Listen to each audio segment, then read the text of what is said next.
आपको क्या लगता है कि आने वाली डेडपूल एंड वुल्वरीन मूवी में ही डेडपूल और वुल्वरीन पहली बार साथ दिखेंगे? ऐसा पहले भी हो चुका है और वो भी बहुत बेकार तरीके से। अब बारी है एक्समैन ओरिजिन्स वुल्वरीन की, जहां हमें ओरिजिन स्टोरी दिखती है सबसे जबरदस्त एक्समैन वुल्वरीन की। पर ये मूवी किसी ऐसे रास्ते चलती चली गई कि फैंस को समझ नहीं आया कि राइटर्स ने कौन से नशे करके इस स्टोरी को लिखा है। इस मूवी पर छाप है गेम ऑफ थ्रोन्स के शो रनर डेविड बेनियॉफ का, जिन्होंने हाल फिलहाल 3 बॉडी प्रॉब्लम में बनाया नेटफ्लिक्स के लिए। यहाँ एक अलग सेबरटूथ है, एक अलग विलियम स्ट्राइकर है, पर वुल्वरीन वही है, अपना फेवरेट। तो आइए इसके बारे में डिटेल में बात करते हैं। तो दोस्तों, आपका स्वागत है road to Deadpool and Wolverine के 4th एपिसोड में, जहां आज हम बात करने जा रहे हैं 2009 की एक्समैन ओरिजिन्स वुल्वरीन के बारे में। तो स्पॉयलर्स का ध्यान रखते हुए चलिए शुरू करते हैं।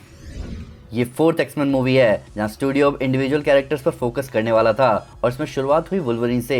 पर इस मूवी की कहानी यहाँ वहाँ फैली हुई थी। प्लस डेडपूल का ऐसा बुरा पोर्ट्रेल देखकर खुद रायन रेनॉल्ड्स भी परेशान हो गए, इतने परेशान कि वो टाइम में पीछे गए इसे ठीक करने के लिए। आइए इसकी स्टोरी पर नजर डालते हैं। यहाँ लाइव दिखाई गई है जेम्स हाउलेट की, एक बच्चा जिसके म्यूटेंट जीन एक्टिवेट होते हैं जब वो अपने पिता को मरते हुए देखता है। अपने भाई के साथ जेम्स, जिसने अपने असली पिता लोगन का नाम ले लिया था, वो दोनों American civil war, world war 1, world war 2 और वियतनाम वॉर सब में हिस्सा लेता है। जिसके बाद वो ज्वाइन करते हैं टीम एक्स, जहां उनको लीड करते हैं मेजर विलियम स्ट्राइकर, जो कि एडमेंटियम ढूंढ रहे थे।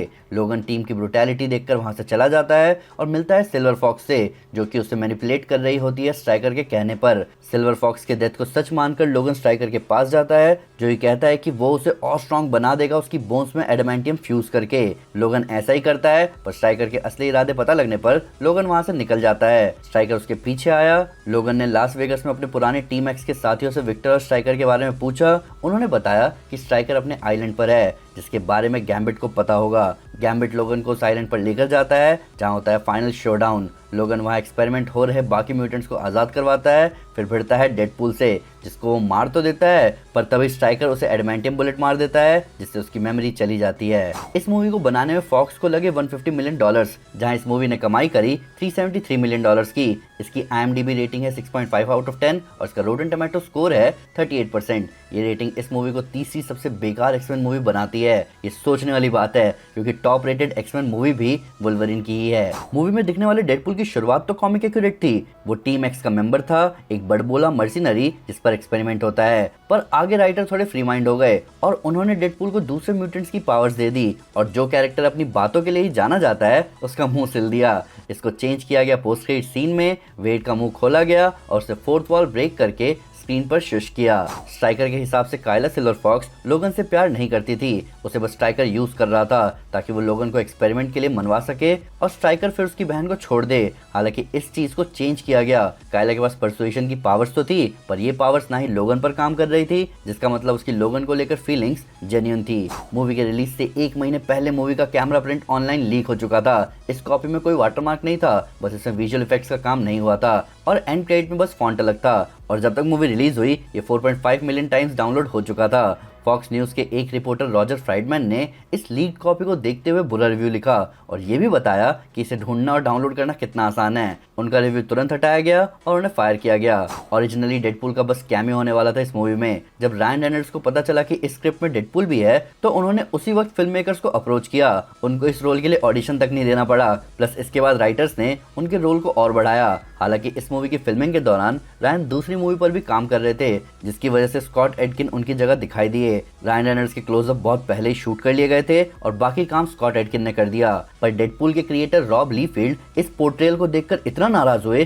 कि उन्होंने स्टूडियो को लेटर लिखा रीशूट डिमांड करते हुए। पहली एक्शन मूवी में सेबरटूथ का रोल प्ले करने वाले टाइलर मेन चाहते थे इस मूवी में वापस आना, पर फिल्म मेकर्स ने उन्हें मना कर दिया, ये कहते हुए कि उन्हें कोई यंग एक्टर चाहिए। वहीं सेबरटूथ का रोल फिर प्ले किया लीव श्रीबर ने, जिनको पहले कर्नल विलियम स्ट्राइकर के रोल के लिए कंसिडर किया गया था। प्रोजेक्ट ज्वाइन करते ही उन्हें मसल सूट दिया गया, जैसा विनी जोन्स ने पहना था एक्समैन द लास्ट स्टैंड में अपने जगरनॉट के रोल के लिए, ताकि लीव श्रीबर के विक्टर क्रीड ह्यूग जैकमैन के लोगन के बराबर दिख पाए। लीव को ये मसल सूट वाला हिस्सा बहुत ह्यूमिलिएटिंग लगा, जिसके बाद उन्होंने असली मसल गेन करने का चांस मांगा। उन्होंने ह्यूग जैकमैन के साथ ही ट्रेनिंग करी और 40 पाउंड्स गेन किए, जिसके बाद वो अपने कई स्टंट खुद परफॉर्म कर पाए। मूवी के एंड क्रेडिट्स में स्ट्राइकर्स आइलैंड के प्रिजनर्स में सिर्फ 3 ही लोगों को क्रेडिट किया गया, गैम्बिट, साइक्लॉप्स और एमा फ्रॉस्ट, जबकि वहां क्विकसिल्वर था, बैंशी था टोड था और साइलॉक भी थी। ब्लैक आइड पीस के सिंगर विल आई एम बहुत बड़े फैन है एक्समैन फ्रेंचाइजी के, जहां उनका फेवरेट कैरेक्टर है नाइटक्रॉलर। इसीलिए उन्हें इस मूवी में ऐसे म्यूटेंट को प्ले करने को दिया गया जिसके पास नाइटक्रॉलर जैसी ही टेलीपोर्टिंग पावर्स थी।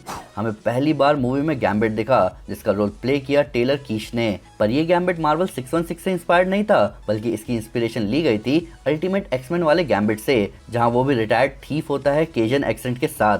डैनियल हैनी ने एजेंट जीरो का रोल प्ले किया है मूवी में। डैनियल असली में साउथ कोरियन और आयरिश डेसेंट के हैं, जिनकी नेशनैलिटी है अमेरिकन, जबकि उनका कैरेक्टर एजेंट जीरो जर्मन है एथनिसिटी और नेशनैलिटी से। कॉमिक्स में इस कैरेक्टर को मैवरिक के नाम से जाना जाता है, और जहां उसे इस मूवी में बेरहम दिखाया गया है, वही कॉमिक्स में ये कैरेक्टर इसका ठीक उल्टा होता है। मूवी में जो बूढ़े कपल लोगन को ब्राउन और येलो लेदर जैकेट देते हैं, वो वही जैकेट है जो वुल्वरीन बार में पहना हुआ है पहली एक्समैन मूवी में। 1980s में वुल्वरीन कॉमिक्स में ऐसे ही ब्राउन और येलो जैकेट पहने रहता है। प्लस जो बूढ़े कपल हैं उनका नाम था ट्रेविस और हेदर हडसन। कॉमिक्स में ये सिविलियन नाम है गार्डियन और विंडिकेटर का, जो कि Canadian super hero group alpha flight के लीडर्स थे। एक्समैन ओरिजिन्स मूवीज की सीरीज होने वाली थी, जहां पहली एक्समैन ओरिजिन्स वुल्वरीन आई, फिर स्टूडियो एक्समैन ओरिजिन्स मैग्नीटो और एक्समैन ओरिजिन्स प्रोफेसर एक्स भी प्लान कर रहा था, पर इस प्लान को डिच कर दिया गया और उसके अगले पार्ट एक्समैन ओरिजिन्स मैग्नीटो की स्टोरी को यूज किया गया एक्समैन फर्स्ट क्लास के लिए। मूवी के राइटर डेविड बेनियॉफ ज्यादा डार्क, ज्यादा ब्रूटल वुल्वरीन स्टोरी की तरफ एम कर रहे थे, पर ह्यूग जैकमैन जो कि मूवी में प्रोड्यूसर भी थे, उनको आर रेटिंग की जरूरत महसूस नहीं हुई, इसीलिए उन्होंने स्क्रिप्ट को PG-13 लेवल पर टोन डाउन करने को कहा। बेनियॉफ ने ऐसा ही किया। हालांकि कुछ सीन्स PG-13 रेटिंग अचीव करवाने में मुश्किल दे रहे थे, जैसे कायला की डेथ के सीन में ब्लड का दिखना। हालांकि रेटिंग्स एसोसिएशन ने इसे अलाउ कर दिया क्योंकि कायला यहाँ मरी नहीं थी। इसके साथ साथ डेविड बेनियॉफ ने यह भी बताया कि इस मूवी की स्क्रिप्ट इन्फ्लुएंस्ड है 1982 की वुल्वरीन, 1991 की वेपन एक्स और 2001 की ऑरिजिन से, जिसमें बेनियॉफ का कहना था कि ऑरिजिन उनकी फेवरेट है। मूवी को डायरेक्ट करने वाले गेविन हुड वुल्वरीन के इनर स्ट्रगल को मूवी का सेंट्रल थीम बताते हैं, जहां वुल्वरीन अपने एनिमलिस्टिक और ह्यूमन क्वालिटीज के बीच किसी एक को चुनने के लिए मजबूर रहता है। एक म्यूटेंट जिसके पास जबरदस्त हीलिंग फैक्टर तो है, पर उसे हर दर्द महसूस होता है। हर बार जब वो अपने क्लॉज निकालता है, वो उसके नकल्स को चीरते हुए बाहर आते हैं। उसकी एनिमलिस्टिक क्वालिटी की वजह से वो आंख खोल के सोता है, और इसीलिए ये म्यूटेंट अपने अंदर के जानवर से हमेशा लड़ता रहता है। स्ट्रेंजर थिंग्स के हॉपर यानी डेविड हार्बर ने ऑडिशन दिया था ब्लॉब के रोल के लिए, पर डायरेक्टर ने उनका ऑडिशन देखकर उन्हें कहा कि उन्हें उनकी चिंता हो रही है। डेविड ने कहा कि चिंता कैसी, इस पर डायरेक्टर ने कहा कि उन्हें उनके मोटापे को देखकर उनके हेल्थ की चिंता है। डेविड को हैरानी हुई क्योंकि ब्लॉब मूवी में एक मोटा म्यूटेंट है, और अगर डायरेक्टर को लग रहा है कि डेविड उसे प्ले करने के लिए भी मोटे हैं तो सोचने वाली बात है। गेविन हुड के लिए इस फिल्म पर काम करना उतना मजेदार नहीं रहा। उन्होंने बताया कि स्क्रिप्टिंग प्रोसेस में बहुत गड़बड़ी थी, और होगी भी क्यों नहीं। फिल्मिंग अनफिनिश्ड स्क्रिप्ट के साथ शुरू हुई। 2007 और 2008 के राइटर स्ट्राइक की वजह से स्क्रीन प्ले के कई हिस्सों को जल्दीबाजी में लिखा गया।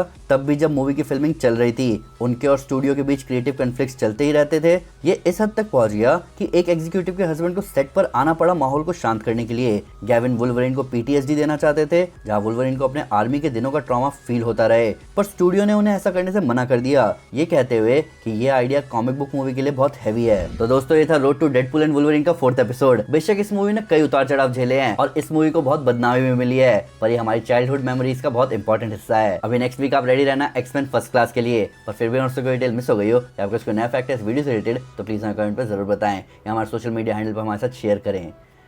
हम हर जगह हैं।